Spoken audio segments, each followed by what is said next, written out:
Chloe Carson was untouchable in her own mind, top student, head cheerleader, and the epitome of perfection. With a wealthy father who indulged her every whim, she seemed to have it all. She was spoiled, and everyone knew it. But then, I came up with a plan. My name is Jason Brooks, a 16-year-old junior in high school. I'm 5 feet 7 inches, 140 pounds, with brown hair and green eyes. I live with my mother, just the two of us now that my sister has moved away. The idea? To find a girl who could challenge Chloe in every way, grades and cheerleading. The only issue? No girl could match her. As the highest-ranked male student in the school, I wasn't close to her in popularity or status. I was her opposite in every possible way, short, skinny, and struggling financially. And though Chloe often belittled even the teachers, they too had no way of taking her down a peg. One day, as I was talking this over with Kelly, Emma, Dylan, and Steve, Mrs. Brown overheard us. I saw her smile as she walked away but thought nothing of it at the time. Then, just before summer break, Mrs. Brown called the 5 of us into her office. "Close the door, Jason," she said as we all sat down. She wasted no time. "I know you want to bring Chloe down, but she worked hard for her grades and had to audition for the cheerleading squad like everyone else. However, if you were to keep trying, there's only one way left, by using the boys. If you can find someone smart enough and willing to try out for the squad, and you convince him to dress as a girl, I'm confident he could enroll as a girl for senior year.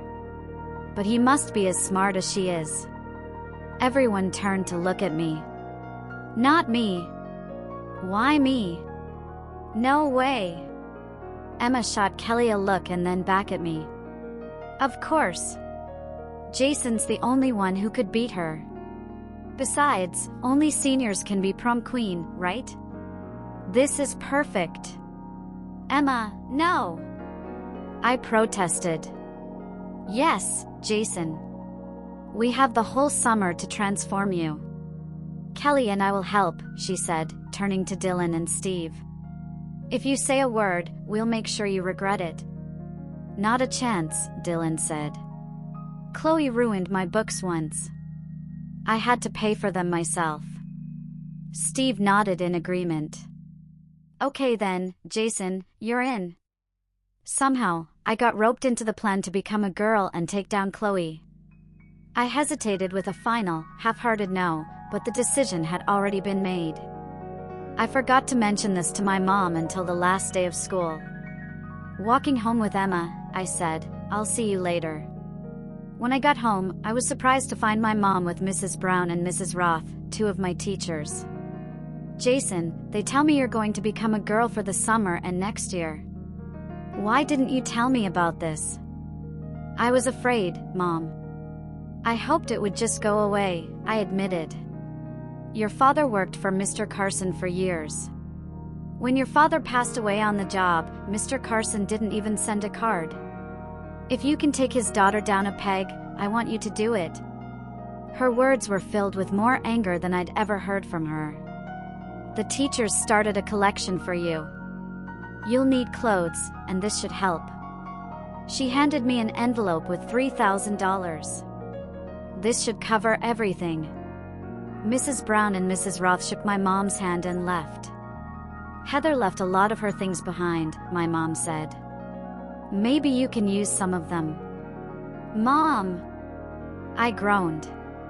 Just then, the doorbell rang. Kelly and Emma entered, each carrying a small bag. "Ready, Jason?" Emma asked. With everyone pushing me, I reluctantly agreed. The 4 of us went to my room. Emma laid out a full outfit, skin to shoes. Kelly unpacked makeup, shoes, a bag of rollers, and a curling iron. "I think I can handle it from here. Why don't you come back in 2 hours?" I said to the girls. They left, and my mom sat on my bed. "I know this seems strange, Jason, but it could be a great way to get back at the Carson family. His daughter's been a spoiled brat for far too long, and he's no better. The only decent one is his wife, but she's too scared of him." Mom looked at me with a gleam in her eye.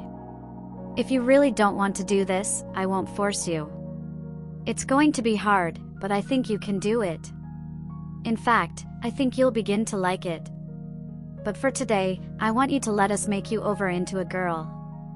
If it's a disaster, we'll stop. The final decision will be yours, but make it after we've done the makeover. Her sparkling blue eyes had a way of convincing me, and I agreed to let her transform me into a girl just to see how it would look. As soon as I gave the go-ahead, she instructed me to undress and applied a cream to my skin, up to my underwear. Following her direction, I went to the bath and finished the process before stepping into the shower. Though I didn't have much hair to begin with, what little I had washed away, leaving my skin smooth and bare. Afterward, I washed my hair, shaved, put on a robe, and went back to my room. Without any small talk, my mom handed me a pair of panties to wear. Once I was dressed, she measured me and noted it down before giving me a bra. I slipped it on, and she adjusted the straps, filling it with socks. These are pantyhose. Let me show you how to put them on, she said, and as the smooth nylon slid up my legs, I felt an odd excitement as they stretched to my waist. She handed me a slip to wear, and a short dress followed, which I stepped into and zipped up. The shoes were my sister's, a pair of modest red heels, only 2 inches high. To my surprise, they fit perfectly. Let's go to my room. I'll do your hair and makeup, Mom said. I knew how Mom did hair, my sister often complained about it, but I suggested Emma instead. After all, Mom, she's my age and knows the latest styles better. Mom agreed, and I quickly called Emma. Within minutes, she was at my house. Emma took one look at me, smiled, and began working. Half an hour later, I had pink curls from the rollers, and she started on my face. I'll show you how, and you'll need to do it yourself next time, okay? Sure, Emma, if there's a next time, I replied, unsure about this whole transformation. She chuckled and began applying foundation. You have the same smooth, pale skin as your mom and sister. This will be easy. After the foundation, she added powder and brushed away the excess. For my eyes, she used earth tones with brown eyeliner on the top and bottom lids. As I watched her work, I couldn't believe how she was turning my typical male features into something so feminine. She added peach blush to my cheeks, blending it carefully. I'll do your hair now, Jason, Emma said. She wrapped a towel around my neck and carefully removed the rollers, leaving me with a mass of tight curls. She trimmed here and there, and when she was done, my hair fell in soft waves down my back, with a fuller top and bangs swept to one side. Mom handed her 2 barrettes, and Emma put them in place to keep my hair off my face, revealing my ears. Then, she swapped my usual studs for red and gold button earrings.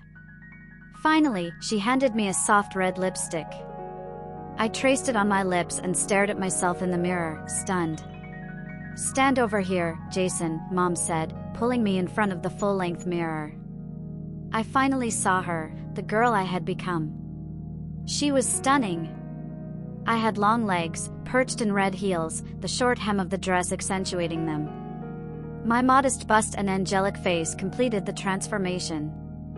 I told you that you'd be beautiful, Jason, Mom said with pride.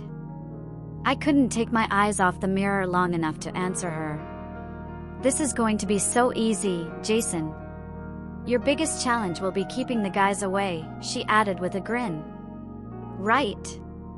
Like I'm going to date anyone. I responded, feeling embarrassed. Emma then asked, so, what name are we giving her? I never really thought about it, Emma, I admitted. If you were born a girl, we were going to name you Megan. How about that? Emma suggested. We already have 3 Megans in school now, I replied, thinking of a name that would feel less familiar. How about a Vane? Ava? Mom asked. Fine, Ava Michelle Brooks it is. And just like that, I had a new identity. Let's go over to my house, Ava. I'll call Kelly, and the 3 of us can hang out, Emma said. But your mom knows me, I protested. Sure, as Jason. But I already told her what we're doing, and she's fine with it. After all, Carson passed over my dad for a promotion and gave it to his son instead. There's no love lost between us and Chloe Carson. I looked to Mom, and she gave me the green light. You'll have to leave the house eventually. Now's as good a time as any. But, Mom. I'll get you a purse, she said, finding a small red one and packing my wallet and lipstick inside. She gave me a quick kiss on the cheek. Be back by dinner or call me, okay? I will, Mom. Walking out of the house was the hardest thing I'd ever done. Dressed as a girl in my own room was one thing, but stepping outside was another. Yet, with Emma holding my hand, I took that first step. The skirt swayed, the nylons rustled as my legs brushed together, and I could taste the lipstick. See? Nobody's looking at you funny, Ava. You're doing fine. Just relax and enjoy it, Emma reassured me. We made it to her house without incident. When she introduced me to her mother, who had known me since I was little, all she did was give me a hug. You're so pretty, Ava. Emma might have some competition. Mom! Emma replied, but it was clear her mother meant it. I blushed as Emma quickly led me to her bedroom. I stepped into a room that felt like a dream, pink and white walls, dolls scattered everywhere, and a fragrance of perfume and makeup filling the air. Chloe is clever, Ava, Emma said. She'll figure out where you live in no time. We'll tell everyone that Jason went to stay with his aunt, and you came to live here. That'll explain why you're new, why you look like your mom and sister, and why she can't find out anything else about you. It sounded believable, so I agreed. But I haven't fully decided to do this yet, Emma, I replied. Sure you have. The way you look will make Chloe eat her words. You know it. Emma was confident, but I wasn't so sure. Your mom says you are a size 8, and I've got a ton of clothes that size I can't fit into anymore. Want to try them on? At this point, I figured, why not? I nodded. 2 hours later, Kelly arrived. I was wearing a miniskirt, a see-through top, spike heels, and heavy makeup when she walked in. Wow! You look amazing, she exclaimed. This is Ava Brooks, Emma introduced me. I knew you could look good, but I didn't expect this. Kelly added, impressed. I wasn't sure if they were being honest or just being kind, but I didn't have a response. Emma explained the backstory she had created for me, then Kelly picked up the phone and called Dylan. I only heard her side of the conversation, but it was enough to make me nervous. Dylan, she's gorgeous. Call Steve, and meet us at the burger bin in half an hour. Yes, she'll be there. Her name's Ava. Bye. Kelly turned to me. You might want to change into something a little less, revealing, Ava. Wear what you wore over here. Emma helped me change quickly, and I slipped back into the red dress.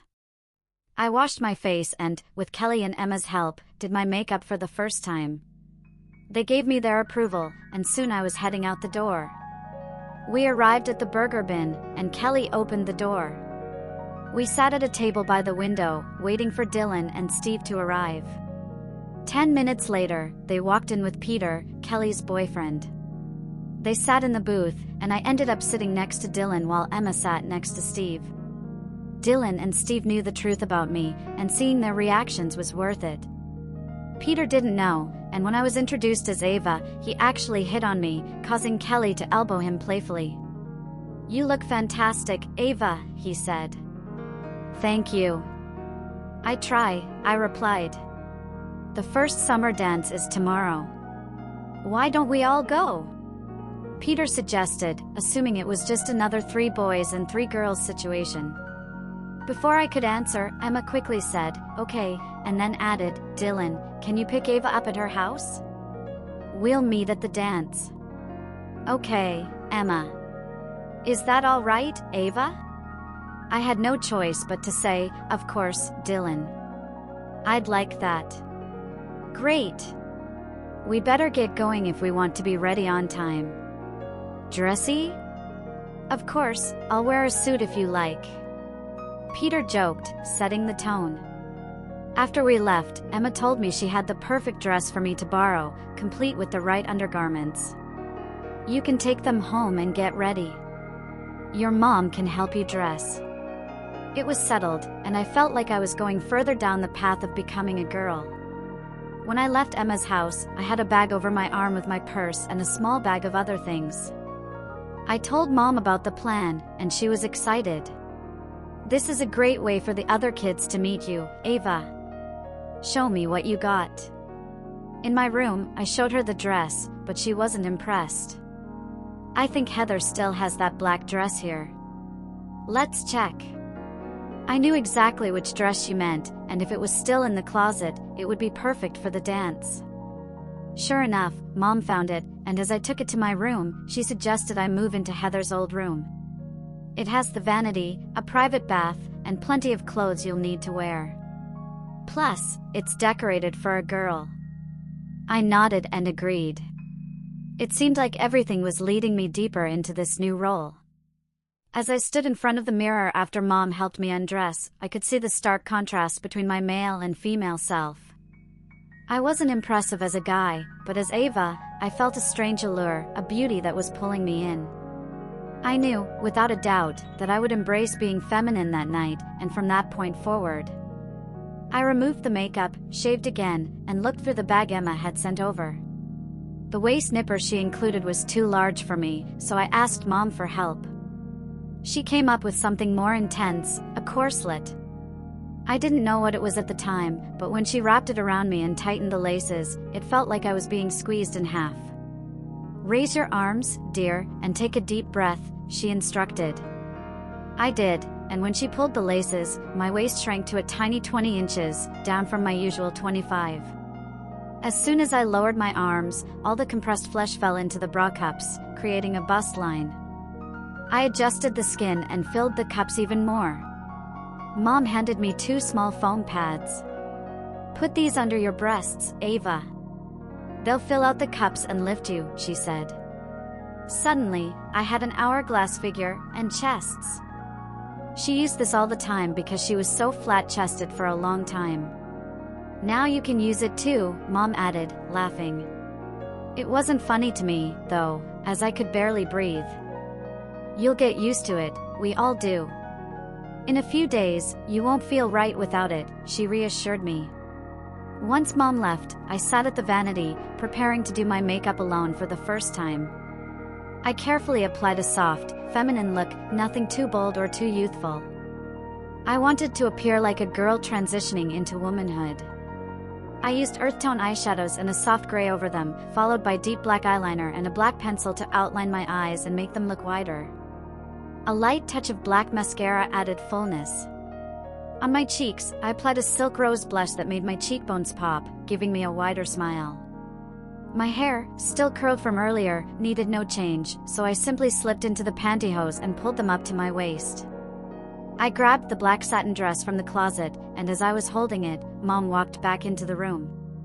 She helped me slip the dress over my head, and as she pulled it down and zipped it up, I felt the material embrace me in a way that felt surprisingly delightful. The dress's square neckline revealed a modest hint of my breasts, while the bodice tapered tightly around my waist before flaring out at the hips.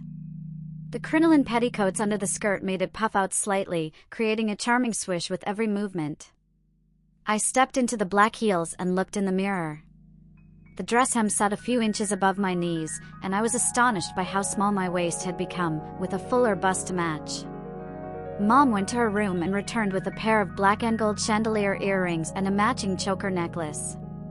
She put the earrings in my ears and fastened the delicate gold chain around my neck, letting the small pendant rest between my breasts.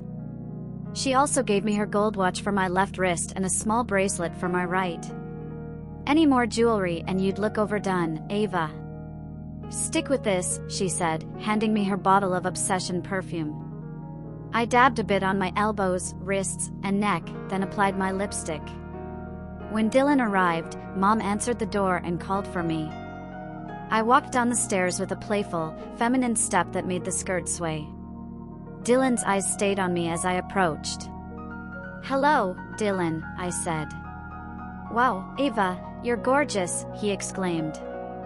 "Thank you," I replied. "Have her home by 1, Michael," Mom said as she gave him a warm smile. "I will, Mrs. Brooks," Dylan replied.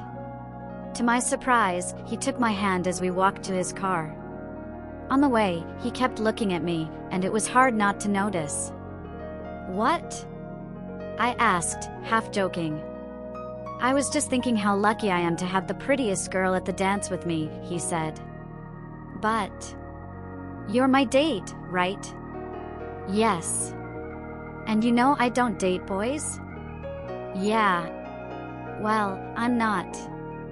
I'm taking a beautiful girl to the dance, so relax and enjoy it." When we pulled up to the venue, I stayed seated until Dylan opened the door for me, and we entered the dance together. Dylan introduced me to everyone, and none of the kids recognized me. Everyone just saw me as the beautiful girl with Dylan. Chloe tried to approach, but Dylan always managed to redirect her by asking me to dance or doing something else to keep her away. Emma and Kelly were shocked when they saw me, especially the fact that I now had a bust, but they didn't make a big deal out of it. On the way home, we stopped for a snack, and later, in front of my house, Dylan opened the door for me. As I stepped out, I found myself in his arms. We locked eyes for what felt like forever, and then, unexpectedly, he kissed me twice on the lips. "Ava, you are exactly what I said, the prettiest girl in the school. Can I call you tomorrow?" "Sure," I replied, my heart racing. I rushed inside, slamming the door behind me. "Did you have a nice time, dear?" Mom asked. "He kissed me, Mom." "On the lips." I blurted out. "And why not?" "You're a very pretty girl," she responded. I ran to my room, undressed, and sat there trying to understand why I liked Dylan's kiss so much. In the morning, after breakfast, I went to my room, slipped into some shorts and gym shoes, and glanced at myself in the mirror. Ava was still there, with traces of unwashed makeup and slightly messy hair. I sat at the vanity, brushed out my hair, pulled it into a ponytail, and touched up my makeup, just like the night before. I wore a bra with socks in the cups again, put on a t-shirt, and headed to rejoin Mom. Together, we cleaned the house until Emma came over around 11. "Girl, you were stunning in that dress. And look at you now, sexy, even in a t-shirt and shorts," Emma exclaimed. Just then, Dylan called, and Emma picked up on it immediately. "I'll call later, Ava. Bye." An hour later, Dylan arrived, and we went out to the patio. "All my life, I thought I liked girls, Ava. Then you came along." "Dylan, didn't you tell me I am a girl?" I teased, before adding, "Well, I am a girl now. I found out that I enjoy being a girl, and I liked it when you kissed me." "Good." He leaned over and kissed me again. This time, I wrapped my arms around his neck, holding him as his tongue explored my mouth. I gasped and pulled back, unsure of what to do next. "Now that we have that settled, will you wear this?" he asked, handing me his class ring. "But Dylan," I started to protest. "No buts, Ava. Wear it for me," he insisted, slipping it on my finger with a smile. "I know what Emma and Kelly will say, but I don't care. You turn me on every time I see you, and I want you to be my girl." I was stunned by his confession but held his ring tightly in my hand. I managed to say one word, "Yes." He kissed me again, just as Mom walked out onto the patio. She didn't say anything, just placed the tray on the table and left us alone again. Over the next week, Dylan and I saw each other every day, except Thursday, when I stayed home to try on some clothes I'd bought online. I showed Mom, and she agreed to let me use her credit card. When the items arrived, I carefully read the instructions before trying everything on. When Mom saw me for the first time, she almost fainted. I now had perfectly crafted chest forms that adhered to my chest with special glue, undetectable even up close. The female organelle panty hid my small manhood while padding my hips, giving me a feminine figure. I realized that I would have to sit for bodily functions, but it also meant that, should the opportunity arise, I could have fun with a male. Feeling more confident, I asked Mom if it was time to expand my wardrobe. We went shopping, and she said I'd have to try on a lot of things. We bought bras in a 34A, slips, skirts, blouses, panties, slacks in 3 colors, 2 suits, 5 pairs of shoes, earrings, bracelets, necklaces, sweaters, 2 formal dresses, and a bikini. I tried on the bikini, and when I stepped out of the changing room, Mom nearly had a heart attack. But I loved it, and it went straight into the pile. Afterward, Mom took me to a salon where my hair and nails were done for the first time. The stylist transformed my hair into rich auburn waves, tweezed my eyebrows into a high, feminine arch, and gave me soft pink nails. We then went to a makeup store where a professional applied my makeup, and we bought all the products she used. Emma came over later that afternoon and saw me in the bikini. She dropped to the floor in shock. "Ava, you got tits." "And more, Emma. See how the bikini fits?" I teased. The outline of my gender was clearly visible, and Emma noticed. I slipped off the bikini bottoms and walked to my dresser, slipping on some panties. "I'd say we're now equals, wouldn't you?" I asked. Emma was speechless as I changed into one of my new bras, a lacy low-cut one, and put on a blouse. Then, she saw the ring on a chain around my neck.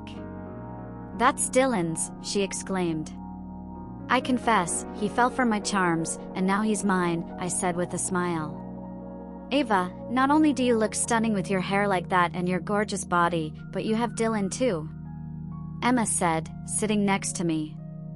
"If I looked like you, I'd stay living as you do, too." Chloe Carson tried everything to get to me, flirting with Dylan, asking about me, and getting more frustrated as time passed. By the time school started in the fall, I had tried out for the cheerleading squad and made it, eventually becoming the lead cheerleader. When grades were released, I scored higher than Chloe, and she had a meltdown right there at school. Dylan and I became well known as a couple, and she stopped trying to get to him. By Christmas, I was as much of a female as I could be and started taking hormones. In the spring, I was named the class valedictorian for graduation. The senior prom followed, and that night, Dylan and I shared a memorable evening. I suggested we get a room, and after the dance, we made love many times. My special panty was worth every cent, and my kisses sent him over the moon. At the prom, I was crowned queen, which made me smile inside, it felt so right. As for Chloe, she turned bitter, and no amount of money her father spent could fix things for her. She had everything but lost it to a crossdresser because of her own snobbery. I heard she's in Switzerland now, at a finishing school. Maybe there, she'll learn a thing or two about people, something she never learned here. If you appreciated this story and wish to show your support, don't forget to join me on Patreon for exclusive content.